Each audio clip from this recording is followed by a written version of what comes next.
Perusahaan otobus ini sudah berdiri sejak 1957 di kota Banda Aceh, menjadi yang terbesar dan menjadi salah satu legend dari Aceh. Beberapa hari kemarin menggebrak dunia tebusan tanah air dengan rilis unit terbarunya dengan model Jetbus 5 garapan dari karoseri Adiputra Malang.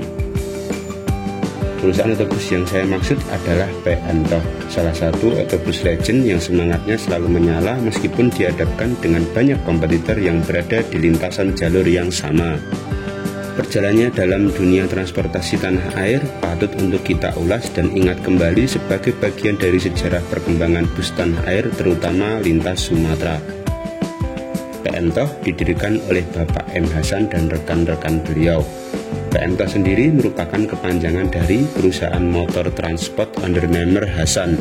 Ondernemer ini berasal dari bahasa Belanda yang mempunyai arti pengusaha. Pengusaha kalau dalam bahasa Medan atau Aceh disebut Toke. Maka Pak Hasan biasa dipanggil dengan sebutan Toke Hasan. Sebelum menjadi PT, PM Toh dulunya merupakan berbentuk firma. Firma sendiri merupakan sebuah bentuk persekutuan usaha yang didirikan oleh dua orang atau lebih untuk menjalankan usaha bersama. Dan pada saat itu, yang ditunjuk sebagai direksinya dipercayakan kepada Bapak Toke Hasan sendiri. Jadi, PM Toh adalah kumpulan para pengusaha atau toke-toke bus di Aceh yang mana mereka menitipkan busnya untuk di-branding menjadi nama PM Toh. Dan semua anggota harus mematuhi aturan yang dibuat oleh jajaran pimpinan direksi tersebut. Bahkan sampai saat ini, meskipun sudah menjadi perseroan terbatas atau PT, model bisnis perusahaan PM Toh masih sama seperti yang dulu. Nah, bagi kalian yang punya unit armada bus dan mau gabung dengan PM Toh, tentunya bisa menghubungi jajaran pengurus di pusatnya. Pada tahun 1960 atau 3 tahun pasca berdirinya, PM Toh dihadapkan dengan suatu masalah, yaitu mengalami kebangkrutan karena kerasnya kompetisi bus Aceh kala itu. Baru pada 1964 PM Toh tampil kembali menyapa rakyat Aceh dengan rute Aceh Medan yang saat itu disebut sebagai jalur panas karena banyaknya perusahaan otobus yang beroperasi di rute tersebut. Kemudian pada tahun 1986 PM Toh melebarkan sayap dengan trayek terjauh se-Indonesia yaitu Aceh, Medan, Jakarta, Solo, yang juga menjadi bus Aceh pertama yang menembus Pulau Jawa. Hal itu dilakukan karena ada peluang besar penjaringan penumpang untuk lintasan Jawa-Sumatera. Dan karena terobosan inilah PM Toh menjadi daya tarik masyarakat, terlebih para transmigran Jawa-Sumatera.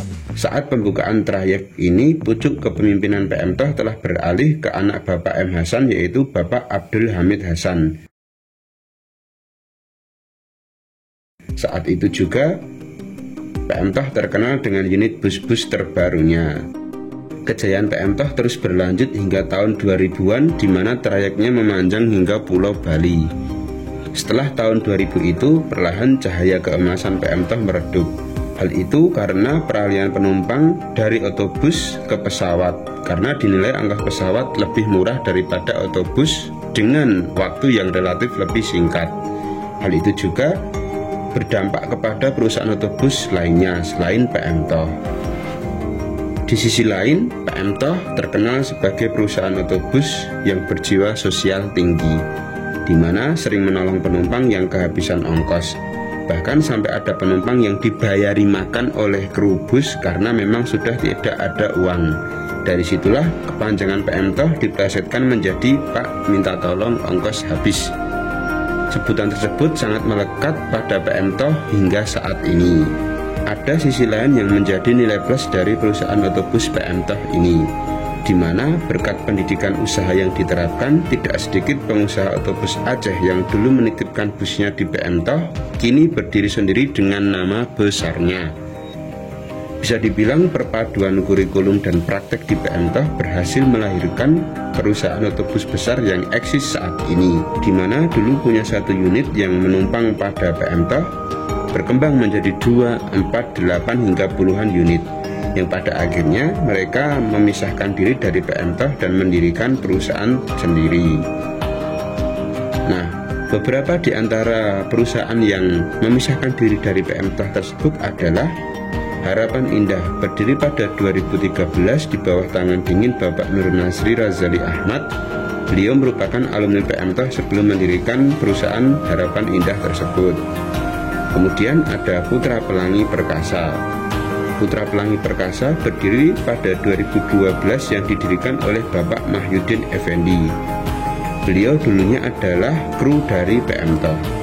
Setelah menempuh pendidikan lama, beliau mantap mandiri mendirikan CV Pelangi di tahun 1990. Yang kemudian pada perkembangannya, CV Pelangi itu berubah menjadi PT Putra Pelangi Perkasa pada tahun 2012 dan saat ini terkenal dengan unit-unit premium yang menggunakan sasis dari Mercedes-Benz dan Scania dan terkenal dengan banyaknya unit tronton yang dimiliki.